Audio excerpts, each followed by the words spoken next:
እዙይ ሬድዮ ኤረና ድምፅ ራዲዮ ኤረና እዩ። ዕለታዊ ዜና። ኤምባሲ ኣሜሪካ ብኤርትራ ኣብ ጉዳይቲ ኣብ ትግራይ ዝካየድ ዘሎ ኩናትን መርገፂ ኣሜሪካን ብዝምልከት መግለፂ ውፅዩ። እቲ ኤምባሲ ኣብ ማሕበራዊ መራኸቢታት ኣብ ዘርግሑ መግለፂ ኣሜሪካ መሰል ሓሳብካ ብናጽነት ምግላጽ መሰረታዊ ሰብኣዊ መሰል ኢላ ስለተኣምን ንመርገፂያ ዝቃወምውን እንተኾኑ ኣብ ማሕበራዊ መራኸቢታት ኤምባሲ ሓሳቦም ንኽገልጹ ፍቓድ ሂባያ ድሕሪ ምባል እንተኾነ ግን ገለ ተንተንቲ ንፖሊሲ ኣሜሪካ ኣብ ጉዳይ ትግራይ ብምጥምዛዝ ንፖለቲካዊ ኣጀንዳታቶም ይጥቀሙሉ ኣለዉ ኢሉ። ኣሜሪካ ንሓይልታት ትግራይ ዝያዳ ትድግፋላ ዝብል ወቐሳ ብዝተፈላለዩ ወገናት ክስማዕ ጸኒሑ እዩ። ኤምባሲ ኣሜሪካ በስመራ ነዚ መብርሂ ክህብ እንከሎ ኣሜሪካ ካብ ፈለማ ናይቲ ኩናታት ሒዛ ከም ዝገለጸቶ እቲ ጉዳይ ብኩናት ዝፍታሕ ብዘይምዃኑ ኩሎም ወገናት ናብ መኣዲ ዘተቐሪቦም ሰላማዊ ፍታሕ ክረኽቡሉ እያ ጸዊዓ ኢሉ። ሓይልታት ትግራይ ናብ ክልላት ኣምሓራን ዓፈርን ናብ ዝኣተውሉ ንኣብነት ኣሜሪካ ነቲ ፍጻሜ ብወግዒ ኮኒናት እያ ክብል ከም ኣብነት ጠቒሱ። ፌደራላዊ መንግስቲ ኢትዮጵያን ሕወሓትን ቅድመ ኩነት ከየቐመጡ ብቕጽበት ኩናት ደው ኣቢሎም ክዛተዩ ዝጠልብ ጻውዒት ኣብቲ መግለጺ ሰፊሩ ይርከብ። ዳግማይ ምእታዊ ሰራዊት ኤርትራ ናብ ኢትዮጵያ እቲ ኩናት ብሰላም ንኽዓርፍ ዘለዎ ተስፋ ዘማህምን እዩ ዝብል እቲ መግለጺ መንግስቲ ኤርትራ ጠቕሊሉን ናሓዋሩን ካብ መሬት ኢትዮጵያ ክወፅእ ጸዊዑ።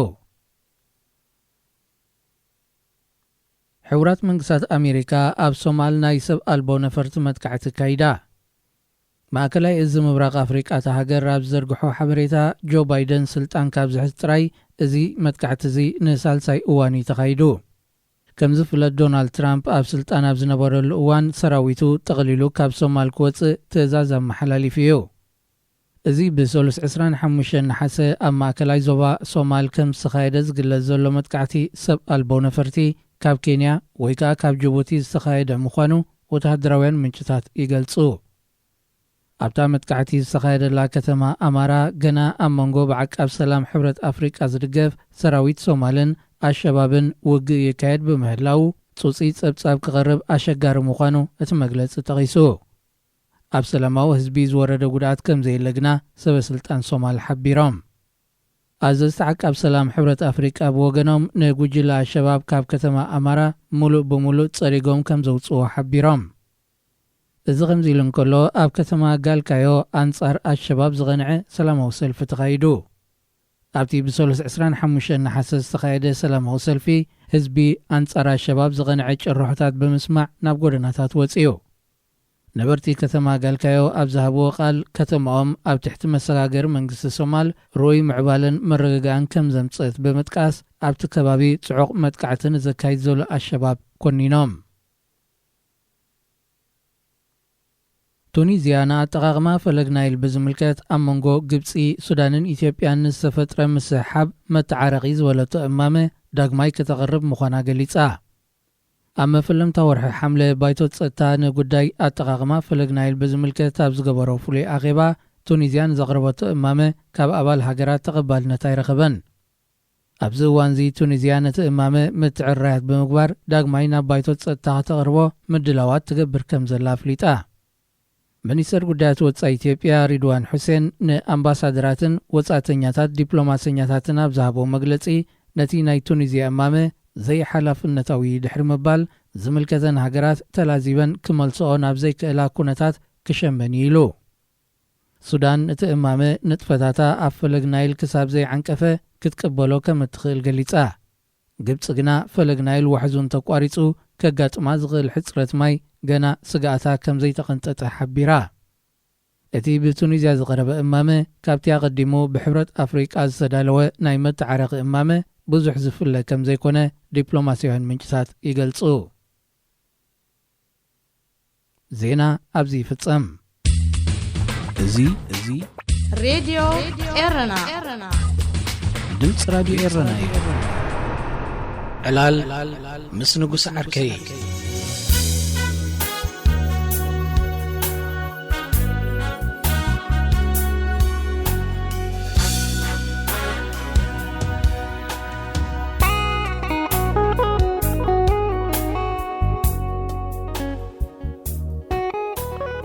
وين تدا أديس أبا قناتينا دو ولا سمرا قنوردين اندابلا كهرددا ندين ملتين زد السغازلوا እንታይ ማለትካ እዩ ንጉሰ? ኣይሰማዕኩን ጥራቄ ትብለኒ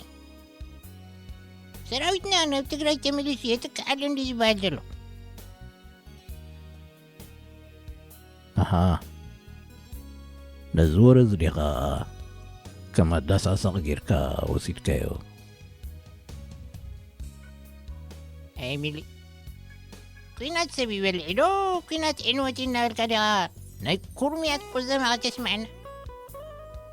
በጀጋኑናስ ይረጋረጉ እዮም ዘለዉ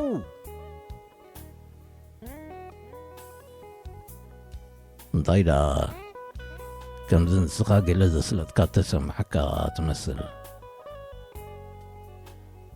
ሕሰበኖም ኢልዮ ሰራዊት መንግስቲ ኢትዮጵያ ሰላም ደልዩ ቦታ ምስ ገደፈለን ኮየን ፍናን ተሰሚዕዎን ናብ ኩሉ ፋሕፋሕ ኢለን ኢትዮጵያን ኤርትራን ክቆፃፀራ ዝኽእላ ኸ መሲልዎን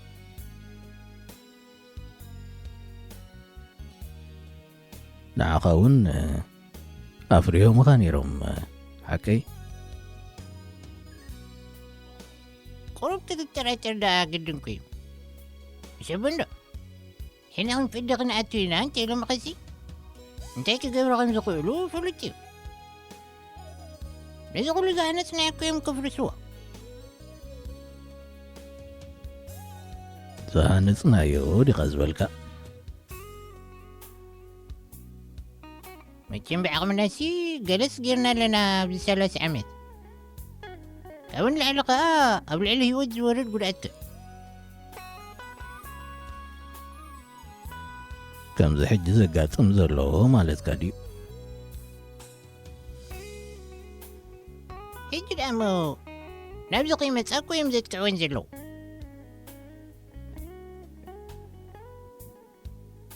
ህይወት ብዙሓት ግና ድሮ ይቕዝፍ ኣሎ ብዛዕባ ህይወት ዝሕስበካ እንተኾይኑስ ሕጂ እውን እቲ ጉድኣት ይወርድ እዩ ዘሎ ዝብለካ ዘለኹ ኣይርዳእካን እዩ ዘሎ መስለኒ ንሳቶም ኣጥቂዖም ንሰራዊትና ደፊኦም ተኣትዮም እኳ ነዛ ኩላ ኤርትራዊ እዮም ክቕትልዋ ገና ኸያተው እንዲኦም ዝነግሩኻ ዘለዉ ኤርትራውነት ዝበሃል ክህሉ የብሉን ኮዮም ኢሎም ኤርትራውነት ከይህሉ ዳ ነቲ ኤርትራዊ እዮም ከጥፍእዎ ዘለዎ እምበር ከመይ ጌርዳ ክትሰልጦም ንሕና ኸያን መንነትና ክንስዋእ ግድን እዩ ኣላ ንጉሰ ነታናቶም ክትዕ ድማ ናብቲ ጥዕመካ ጐስጓስ ቀይርከያ ደሓንስከ ንመንነትካ ከመኢልካ ክትስዋእ መዲብካ ከም ዘለኻ ዳ ትልምኻ ዘይተካፍለኒ ንስዋእ ኢና ተበልኩኻ እኳ ግድን ኣነ በይነይ ክመውት ማለት ኣይኮነን ኩላትና ወላ ንስኻሲ ምእንቲ መንነትና ክንረጋረግ ኢና ማለት እዩ ነይሩ ሕጂ ግና ከምኡ የድልየናኒ ምዑድ ሰራዊትና ኣብ ክንዳና ስዋኣልና እዩ ዘሎ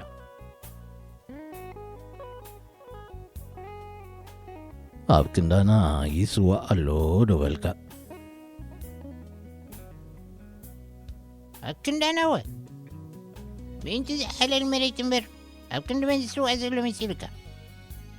ኣብ ክንዲ ጀነራል ፊሊጶስ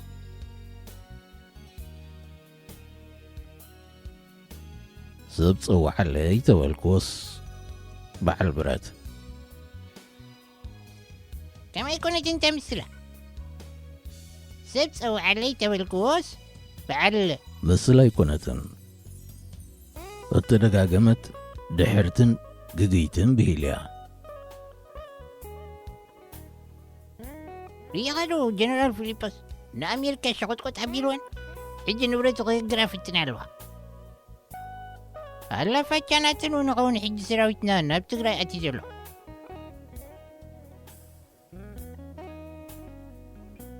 እዚ ግምት እዚ ደኣ እሞ ክሕዝነካ ኮዩ ዝግባእ እንታይ ዝሒዝና ኣለዎ መሊስ እምበር ሕርነካ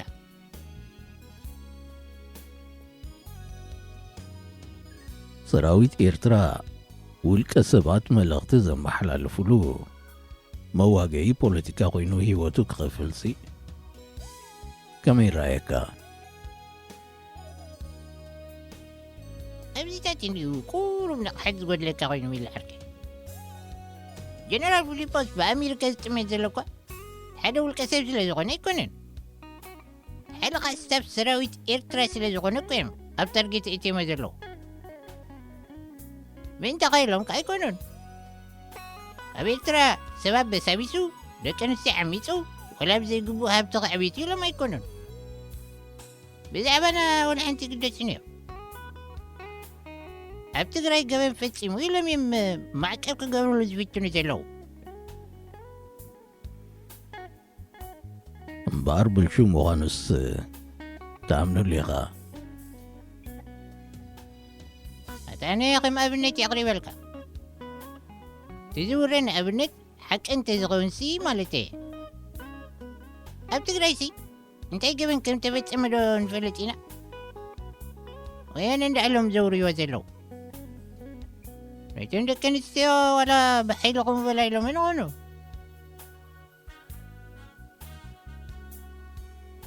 ምዃን ንጉሰ መንግሥትኻ ቁኑዕ ክመስለልካ ነዜጋታትካ እኳ ብግምት እንዳጠቀንካስ ነዜጋታት ካልእ ከምዚ ክትብልሲ ዘገርም ኣይኮነን እንታይ ዳ መቕብል ደለኸኒ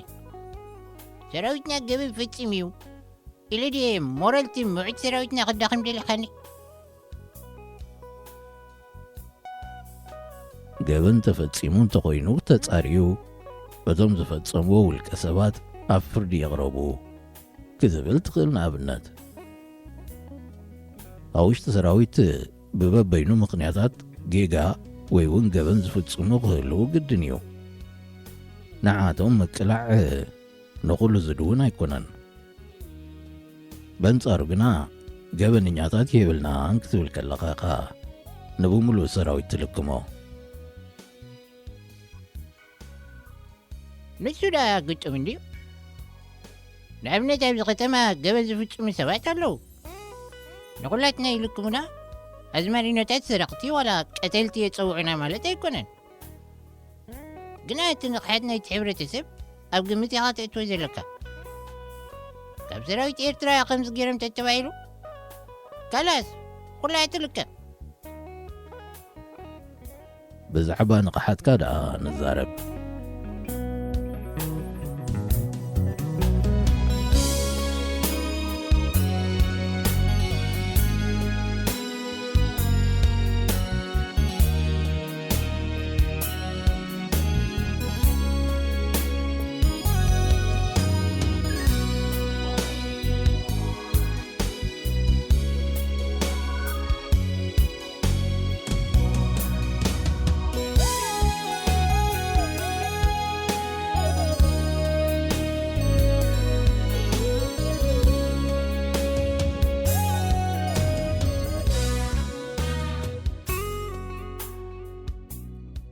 ንዳመ ሚሊ ትሬኒን ኢኻ ዘለኻ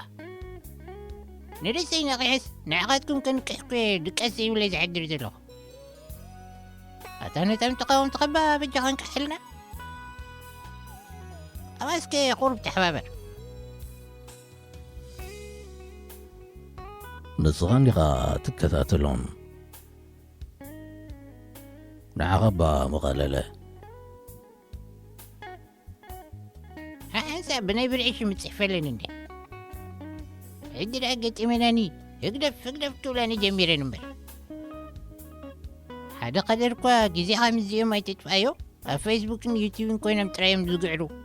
እንታይ ከየስሉጡ እዩ ዝብለኒ ኣነ ግና እቲ ኣብ ፌስቡክ ዘሎ ዳዕውጭአን እዩ ዘኸይፈኒ ሓደ ኸመን ተቃወሙ ንኣብነት ኣብ ትግራይ ኮይና ክነጥፍኣክን ኢና ብለን እሞ ንሳተን ከዓ ባንዴራ ኤርትራ ሒዘን ጫውጫቕ ክብላኸኒያ ካልኦት ከዓ ወያነ ናብ ኤርትራ ከኣት ኣለዎ የብሉ እናተባሃሉሲ በቃ ዝቃተሉ እዮም ዝመስሉኻ ኣነ ከዓ ታሎምስ ክሓልፈልና ይመስለኒ ዘን ተቃወምቲ نعد حدن توادين السلام كيبان ينولالك انتعي مزيعتهم مشيت زبلو قطر زي ذكروا مبروي يا نسي نندس مرقات واس تزرقي انت متيت انين كبتخ قرة تغولا بعلنكو قرارة سعين ካብቶም ትዋራዝየሎም ዘለኻ ነቐፍቲ መንግስቲ ብምንታይ ኢኻ ትፍለጥ? ንስኻ እውን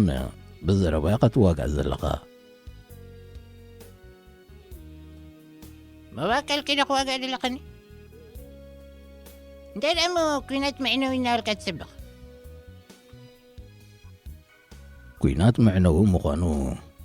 ዝያዳ ምስ ኣተኻዮ ስለ ዝፍለጠከ تقوينات دأمو نحنا من بعقمنا نفلت كوينا كتي تغمزنا وركم باي تريس عيو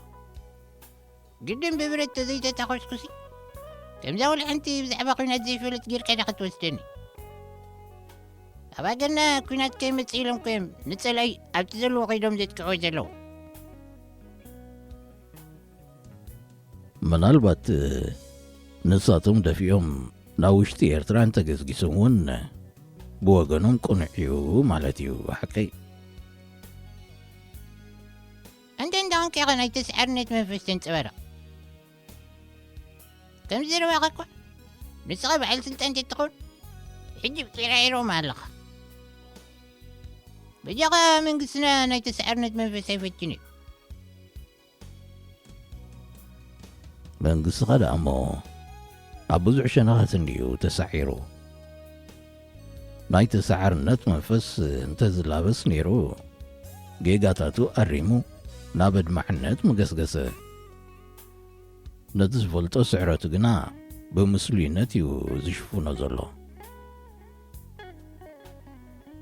داحن ناي مسلينتي كريكاي من قسنا انت عاود تقول تفهم سمعت طريقة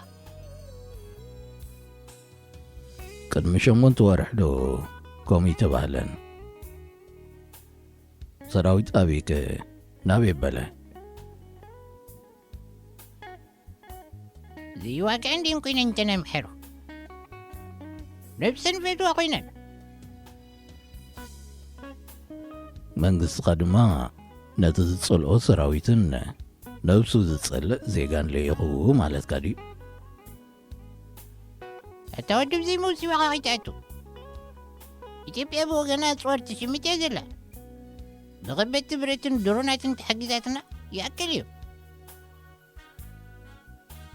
ካብ ዝርከቡ ህዝብና መንስያትና ክውድኡ 100 ሚልዮን ህዝቢ ድማ ቁፅሮም ክዕቅቡ ማለትካ ድዩ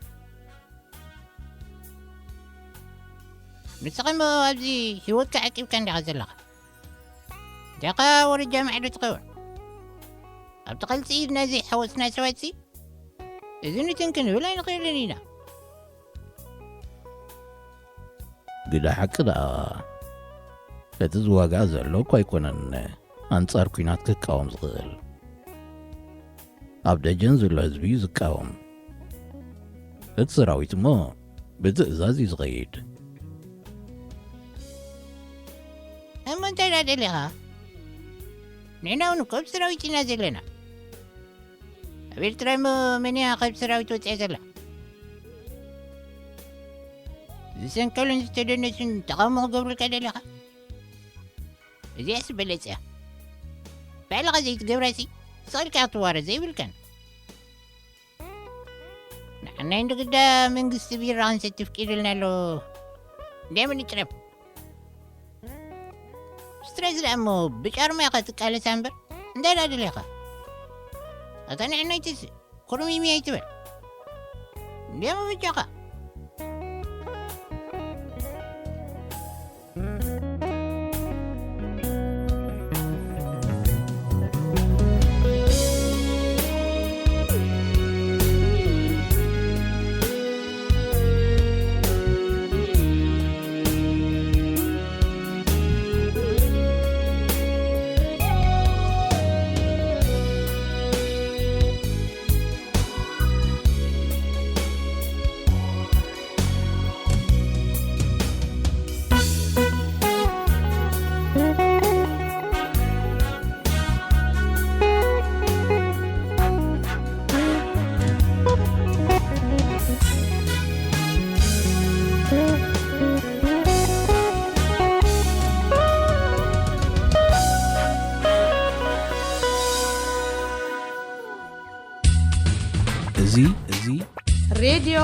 ኤረና